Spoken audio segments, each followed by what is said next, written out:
Tu entends cette voix, oui, celle-là, celle qui te répète que tu n'es pas assez bon, celle qui te rappelle chacune de tes erreurs, une par une, comme si elle les avait enregistrées, celle qui te dit que tu vas encore te tromper, encore échouer, encore décevoir. Cette voix, elle est là quand tu te regardes dans le miroir le matin et que tu doutes déjà de ta journée. Elle est là quand tu veux te lancer dans un projet, mais qu'elle te chuchote. À quoi bon? Tu vas encore te ridiculiser. Elle est là quand tu es seul dans ton lit, incapable de dormir, parce qu'elle t'inonde de souvenirs douloureux et de scénarios catastrophes qui n'existent même pas encore. Et le pire, parfois, elle a un ton si convaincant que tu finis par y croire. Tu finis par croire que c'est la vérité. Mais écoute-moi bien, cette voix n'est pas toi, elle n'est pas ta vérité, elle n'est pas ton destin. Si tu l'écoutes trop longtemps, elle va te détruire, pas d'un coup, pas en un seul instant, non, elle va t'user jour après jour. Elle va te voler ta confiance, elle va éteindre ta lumière, elle va te priver de tes rêves, jusqu'à ce qu'il ne reste plus qu'une version éteinte de toi-même. Alors, aujourd'hui, je ne suis pas là pour te motiver un instant, je ne suis pas là pour te donner un discours que tu oublieras dans une heure. Je suis là pour t'apprendre à la faire taire, définitivement. Comprendre l'ennemi. Cette voix négative, ce n'est pas toi. Elle est la somme de tes peurs, de tes doutes et des critiques que tu as absorbées toute ta vie. Chaque remarque blessante que tu as entendue à l'école, chaque moquerie que tu as subie, chaque regard de déception d'un proche, tout ça, elle l'a enregistré. Et maintenant, elle te le répète comme une chanson en boucle. Parfois, elle ne fait même pas que répéter, elle invente des mensonges, des histoires entières, juste pour te garder dans ta zone de confort. Exemple concret, tu as déjà eu cette idée géniale, cette envie soudaine de changer ta vie, et presque immédiatement, une petite voix t'a dit « Et si tu échoues? Et si les autres se moquent de toi? Et si ce n'était pas pour toi ?» Tu vois, cette voix se déguise en prudence, mais en réalité, elle est dirigée par la peur, une peur qui ne veut pas te voir souffrir, mais qui, ironiquement, te fait souffrir encore plus en t'empêchant d'essayer. La vérité crue, ce bouclier qu'elle utilise pour te protéger, n'est pas une protection, c'est une prison. Et plus tu l'écoutes, plus les barreaux deviennent solides, jusqu'à ce que tu oublies, même que tu avais des ailes pour sortir. Le piège de l'auto-sabotage. Beaucoup de gens échouent avant même de commencer. Pas parce qu'ils ne sont pas capables, pas parce qu'ils n'ont pas les ressources, mais parce qu'ils ont cru cette voie. L'auto-sabotage, c'est ce processus invisible où tu deviens ton propre obstacle. Tu repousses les opportunités en te disant « ce n'est pas le bon moment ». Tu évites les défis en te disant « je ne suis pas prêt ». Tu abandonnes avant la ligne d'arrivée en te disant « ça ne sert à rien, je vais échouer ». Histoire inspirante, j'ai connu quelqu'un qui rêvait d'ouvrir son entreprise. Il avait l'argent, il avait les compétences, il avait même des clients prêts à acheter. Mais cette voix lui disait « tu n'es pas un vrai entrepreneur, tu vas perdre tout ton argent. Et si tu échoues, tu deviendras la honte de ta famille. » Résultat, il a attendu encore. Et pendant qu'il attendait, quelqu'un d'autre a eu la même idée et s'est lancé. Cette autre personne a réussi. Et lui est resté avec un regret qui lui brûle encore le cœur. Moralité.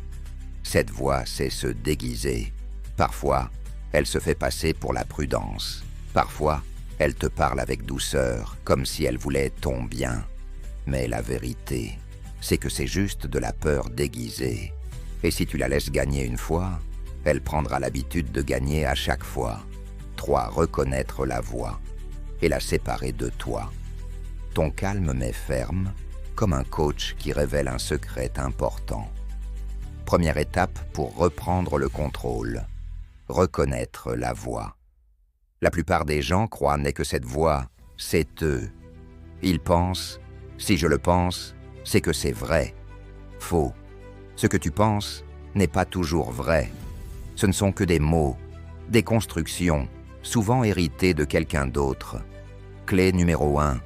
La prochaine fois que tu entends une pensée qui te rabaisse, dis-toi immédiatement « Ce n'est pas moi, c'est la voix ».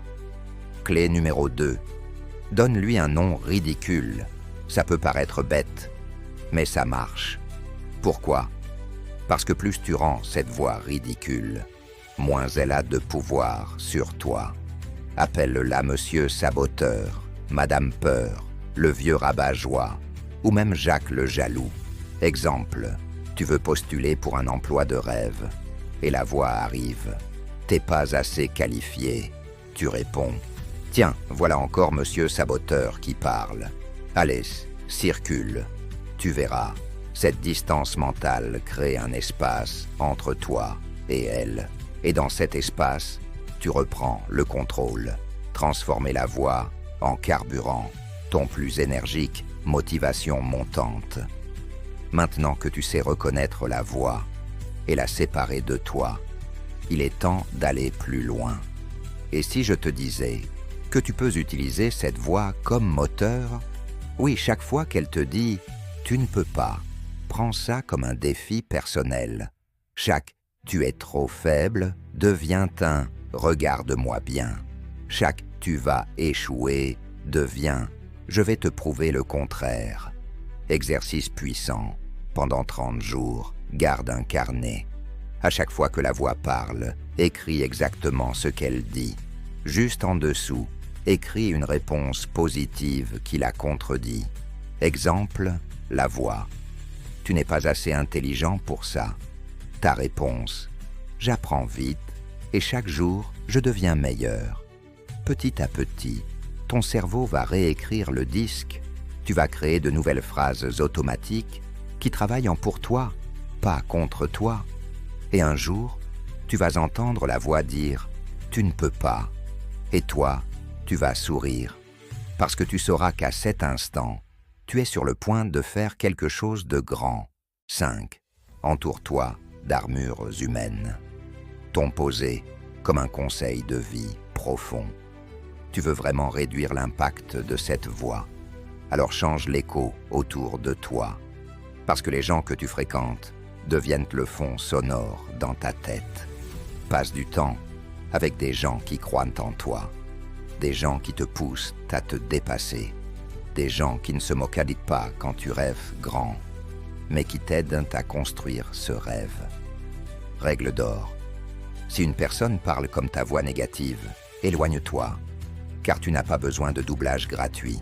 Ces personnes, ce sont tes armures humaines. Elles ne feront pas taire la voix à ta place, mais elles te rappelleront à quel point tu es capable. Ton énergique crescendo final. Cette voix dans ta tête, elle ne disparaîtra jamais complètement. Mais aujourd'hui, tu sais la reconnaître, tu sais la réduire au silence, tu sais la transformer en carburant. Alors, écoute-moi bien. Chaque fois qu'elle te dira que tu n'es pas assez fort, deviens plus fort. Chaque fois qu'elle te dira que tu n'es pas prêt, commence quand même. Chaque fois qu'elle te dira que tu vas échouer, réussis, et réussis fort.